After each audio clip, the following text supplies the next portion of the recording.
Jangan lupa like dan subscribe.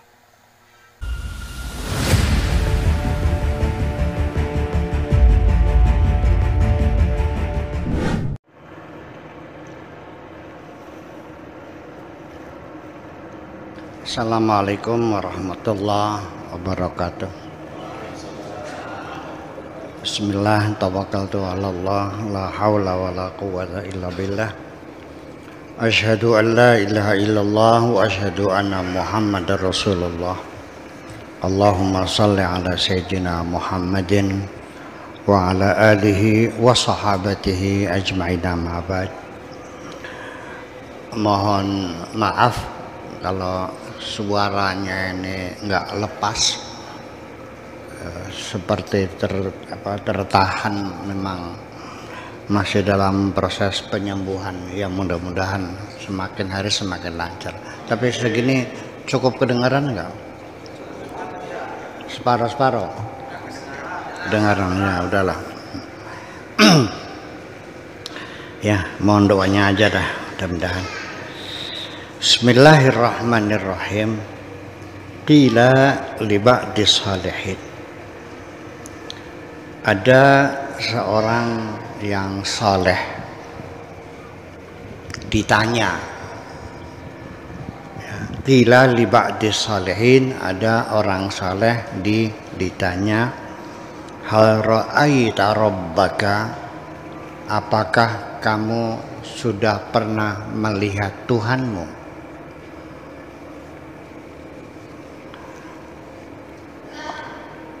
Sudahkah engkau melihat Tuhanmu? Faqal, lalu dia menjawab, laulam arahu, kalau aku belum pernah melihatnya. Apakah kamu pernah melihat Tuhanmu? Dijawab, andaikan aku belum pernah melihatnya, laqata'tu makani, maka tentu binasalah aku ini. Aku tidak layak lagi tinggal di sini. In qala qailun kaifa tarahu, andaikan orang bertanya, kaifa tarahu, bagaimana caranya engkau melihat Tuhanmu? Fa'aqulu, maka aku jawab, idza kharajal khalqu min qalbil abdi, apabila sudah keluar, sudah keluar opo al khalqu, manusia, makhluk, apabila makhluk Allah sudah keluar min qalbil abdi, dari hati seorang hamba. Apa maksudnya apabila makhluk telah keluar dari hati seorang hamba? Artinya hatinya sudah kosong, tidak ada lagi tersisa makhluk Allah. Apakah harta, apakah tahta, apakah wanita, apakah sudah tidak punya kepentingan apapun, tidak bergantung kepada siapapun, sudah tidak ada urusan dengan makhluk, semuanya hanya ada Allah saja di dalam hatinya. Itu maksudnya. Apabila makhluk telah keluar dari hati, itu artinya sudah tidak tergantung kepada siapapun, sudah tidak ada urusan, ya, tidak akan minta tolong kepada siapapun, tidak takut kepada siapapun, tidak membutuhkan siapapun. Walam yabqa fihi siwal haq, yang tinggal di dalam hatinya tidak lain hanya Allah subhanahu wa ta'ala. Al-haqqu azza wa jalla, hanya Allah subhanahu wa ta'ala saja yang ada tinggal di dalam hatinya.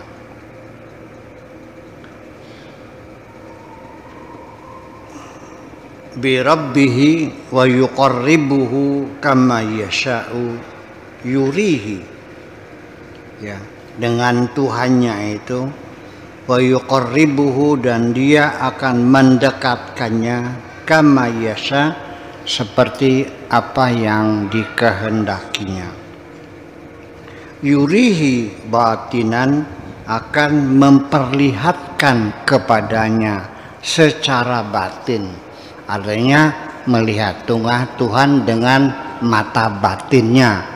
Yang dimaksud dengan mata batin itu adalah basirah, ya. Kemudian kama ara ghairahu zahiran, aku melihat Tuhanku dengan batinku sama seperti aku melihat benda-benda yang ada di dunia ini dengan mataku. Aku melihat Tuhanku dengan batin, jelas, gamblang, sama seperti aku melihat selain Allah, makhluknya Allah dengan zahir, dengan mataku ini. Yurihi kama ara, dia memperlihatkan kepadaku seperti aku melihat Nabiyana Muhammadan sallallahu alaihi wasallam nafsahu Lailatul Mi'raj, sama seperti Kanjeng Nabi Muhammad melihat Tuhannya pada malam Mi'raj, seperti itu. Yang jadi persoalan masalah melihat Tuhan ini sendiri, orang yang mengatakan tidak bisa melihat Tuhan ada dalilnya. Yang mengatakan manusia bisa melihat Tuhan ada juga dalilnya, sama-sama ada dalilnya. Jadi ini artinya bahwa orang yang berpendapat kita bisa melihat Tuhan di ayat Qur'annya ada, yaitu yang berbunyi wujuhu yawma idzin nadhirah ila rabbiha nadhirah. Wujuhun, wajah-wajah manusia tentunya yang soleh-soleh itu, yauma idzin, pada hari itu, yaitu pada hari mahsyar di alam akhirat, ila rabbiha, kepada Tuhannya, wujuh yauma idzin nadhirah, wajah mereka berseri-seri, wajah mereka cemerlang dan berseri-seri, wa ila rabbiha nazirah, dan mereka dapat melihat Tuhan mereka. Ada di Al-Qur'annya. Tapi di Al-Qur'an yang lain Nabi Musa juga ingin melihat Tuhan, tapi Tuhan mengatakan lan taroni, tidak akan dapat engkau melihat aku. Ya.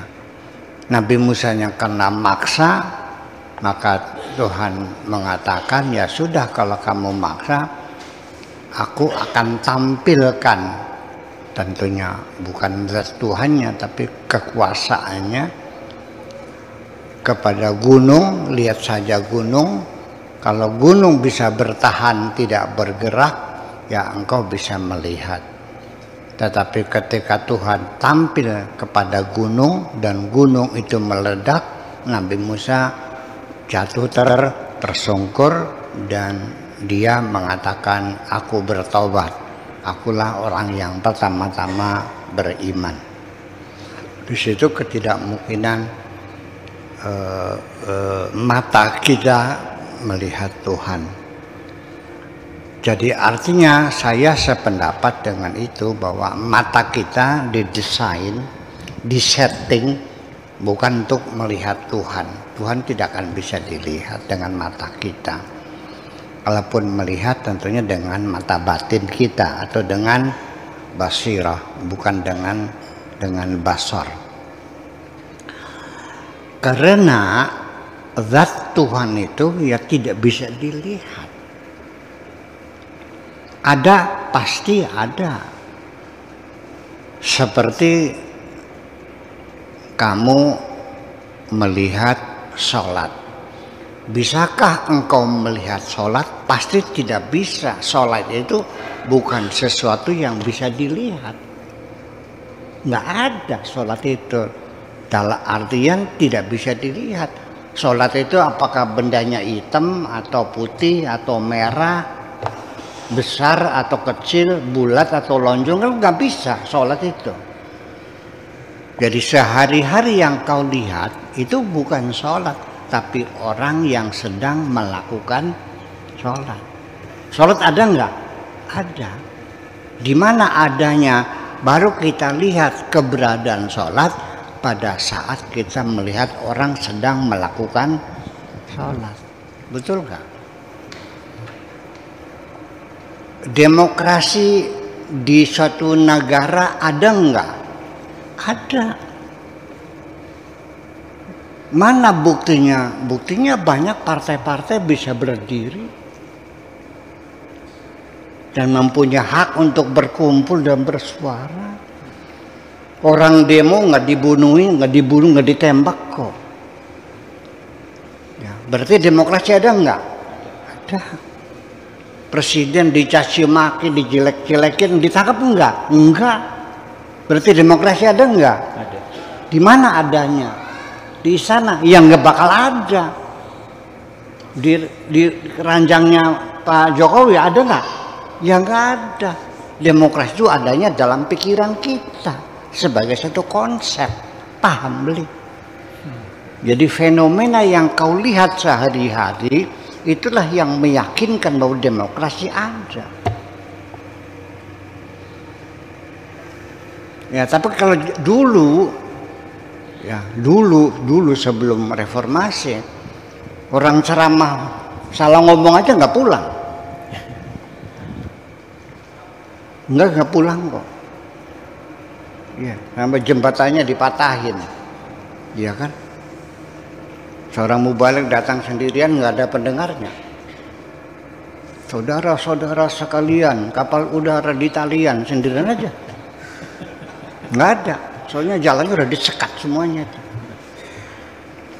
Ya kan begitu, betul nggak? Dulu bisa bikin partai, nggak bisa. Jadi sekarang ada demokrasi nggak? Ada. Ada. Di mana? Di kantornya Pak Mahfud MD? Ya enggak dong. Iya. Di mana? Ya itulah fenomena sehari-hari yang kita lihat itu memastikan di sini ada demokrasi. Jadi dengan adanya Anda melihat makhluk yang hidup, bergerak, berkembang, ada siang, ada malam, ada orang baik, ada orang jahat, ada orang soleh, ada orang batil, ada orang pintar, orang goblok, semuanya berputar. Itu adalah satu pembuktian ada Khalik. Ada yang menciptakan. Itu aja persoalannya kok. Kok susah banget sih? Sekarang begini, kalau engkau sudah yakin berdasarkan indikator, apakah perlu harus Anda melihat? Ya, saya kira dalam kehidupan sehari-hari dengan melihat asap saja kita sudah berkesimpulan pasti ada api. Betul nggak? Kita harus yakin, harus melihat apinya. Kalau nggak kelihatan apinya berarti tidak ada api. Padahal banyak asap mengepul di situ, masih belum yakin juga. Nah, itu. Jadi itulah maksudnya batinan itu artinya batin dalam artian basiro, batin dalam artian pikiran dengan rasa dan sebagainya. Kita bisa meyakini melihat Tuhan itu tidak mesti dengan mata kepala ini, tapi dengan mata hati. Apakah ada di dalam hati perempuan itu rasa cinta kepadaku? Saya yakin ada. Sekalipun bendanya nggak kelihatan cinta itu. Kalau cinta bentuknya kayak itu tak kayak baru. terus warnanya merah cinta tuh ya anggap aja Itu bukan materi, itu bukan benda. Tetapi aku yakin bahwa perempuan itu mencintaiku, ya karena selama aku sakit dia di sampingku. Paham nggak? Dia yang mengurusi aku dan sebagainya dan sebagainya. Betul nggak? Masih kurang yakin juga. Ada nggak cinta itu? Ada. Ada. Ibumu mencintai kamu nggak? Mencintai kamu. Buktinya mana? Yang nyebokin kamu, mandiin kamu, ngasih makan kamu, menyekolahkan kamu, semuanya dijual untuk pendidikan kamu. Masih kurang bukti juga. Wahai ibu, tunjukkan mana cintamu kepadaku. Ya goblok temen saya. Itu persoalannya. Nah, ini artinya bahwa jangan berharap. Dan kalaupun iya Nabi Muhammad melihat Allah pada malam Lailatul Mi'raj. Saya tidak membantah dan saya tidak meragukan, saya tidak berkomentar. Hanya saja saya akan mengatakan kalau iya Nabi Muhammad benar melihat Tuhan, ketika ditanya, wahai Muhammad, Tuhan yang kau lihat seperti apa? Lalu ketika beliau menjawab tidak seperti apa-apa benar. Tapi kalau seperti itu, seperti ini tidak benar. Begitu mengatakan tidak seperti apa-apa pasti benar. Kenapa? Laisa kamitslihi syai'un, tidak seperti apa-apa. Udah paham? Ya sudah. Itu. Jadi artinya bahwa keberadaan sesuatu yang ada di sekitar kita itu kita sendiri merasakan keberadaannya. Itu ada pembagian tugas. Ada yang sifatnya mar'iyat, yang bisa menangkap akan keberadaannya adalah menggunakan mata. Kalau makhluknya bersifat masmu'at, maka kita bisa mengetahuinya dengan cara menggunakan telinga. Paham nggak? Kalau yang makhluknya itu malmusat, ya kita menggunakannya dengan rabaan kita. Betul nggak? Nah, kalau mahsusat, kalau saya ihsasiyat, ya dengan perasaan kita menggunakan panca indera itu, yang nggak bisa kita melihat, mendengar suara dengan mata, ya duduk keprak-keprak ya kun mah. Anda meyakini ada suara dengan mata apa dengan telinga? Telinga. Nyicipi sambal goreng enak atau tidak, gurih atau tidak, dengan mata. Ditempelkan mata gitu supaya tahu masakannya enak atau. Ya merasakan sedap kan mulut kita. Ya dicicip aja dulu. Oke. Nah, ketika apa yang kau tangkap dengan lidahmu, masakannya enak, begitu engkau uraikan dengan bahasa, tidak mungkin bahasamu menggambarkan rasa yang ada di lidahmu itu. Percaya nggak? Mata kita melihat perempuan cantik jelita, oke, saya terkagum-kagum.